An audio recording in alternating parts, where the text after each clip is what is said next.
اعوذ باللہ من الشیطان الرجیم، بسم اللہ الرحمن الرحیم۔ تقدیر بدلنے والے 3 اہم عوامل۔ آج میں آپ کے سامنے کچھ ایسے عوامل یا کچھ ایسے کام بیان کروں گا کہ جن کاموں کے کرنے سے آپ اپنی تقدیر بدل سکتے ہیں۔ ان کاموں میں سے ایک کام دعا ہے۔ آپ اپنے لیے، اپنی اولاد کے لیے، اپنے رشتہ داروں کے لیے، اپنے پڑوسیوں کے لیے دعا کیا کریں کہ دعا کرنے سے انسان کی تقدیر بھی بدل جاتی ہے۔ اور روایات میں یہ بھی ملتا ہے کہ انسان کو چاہیے کہ غیروں کے لیے زیادہ دعا کیا کریں، کیونکہ بعض روایات میں ہے کہ جو شخص دوسروں کے لیے دعا کرتا ہے تو فرشتے اس کے لیے دعا کرتے ہیں، اور فرشتوں کی دعا اللہ رب العزت کبھی بھی نہیں ٹالتا۔ اس لیے کوشش کریں کہ غیروں کو بھی، دوسروں کو بھی، بھائیوں کو، دوستوں کو، رشتہ داروں کو بھی اپنی دعائے خیر میں یاد رکھا کریں۔ اور اسی طرح دوسرا عمل ہے صدقہ۔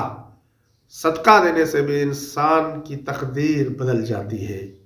تقدیر بدلنے کے لیے آپ صدقہ ضرور دیا کریں۔ یہی صدقہ ہے کہ جو انسان کے رزق میں اضافے کا باعث بنتا ہے، اور یہی صدقہ ہے کہ اس صدقے کے ذریعے سے انسان کی موت بھی ٹل جاتی ہے۔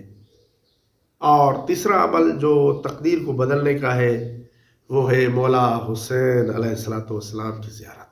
کوشش کریں کہ زندگی میں ایک مرتبہ ضرور مظلوم کربلا کی زیارت کے لیے کربلا جائیں۔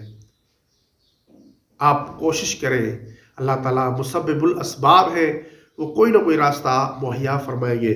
البتہ ایک مرتبہ ضرور مظلوم کربلا کی زیارت کریں کہ مظلوم کربلا کی زیارت کے بہت سے فائدے ہیں، بہت بڑا ثواب ہے۔ بیماریوں کو شفا مل جاتی ہے، اور انسان کو بندگی کا سلیقہ آ جاتا ہے، اور انسان سمجھتا ہے کہ جس طرح سے مولا حسین علیہ السلام نے خدا کے دین کی خاطر اپنا سب کچھ قربان کر دیا، انسان اسی طرح سے انسان بھی ہمیشہ اللہ تعالیٰ کے دین کے لیے اپنا تن من دھن سب کچھ قربان کرنے کے لیے ہمیشہ آمادہ اور تیار رہے۔ تو اس لیے عزیزان محترم، آپ مولا حسین علیہ السلام کی زیارت کریں تو اس سے بھی انسان کی تقدیر بدل جاتی ہے، زندگی سنور جاتی ہے۔ اور مجھے بھی، میرے والدین کو اور میرے بچوں کو بھی اپنی دعائیں خیر میں یاد رکھیں۔ اور نیچے جو وہ سبسکرائب کا بٹن ہے نا، اس کو ہٹ کرو، جلدی سے کرو سبسکرائب۔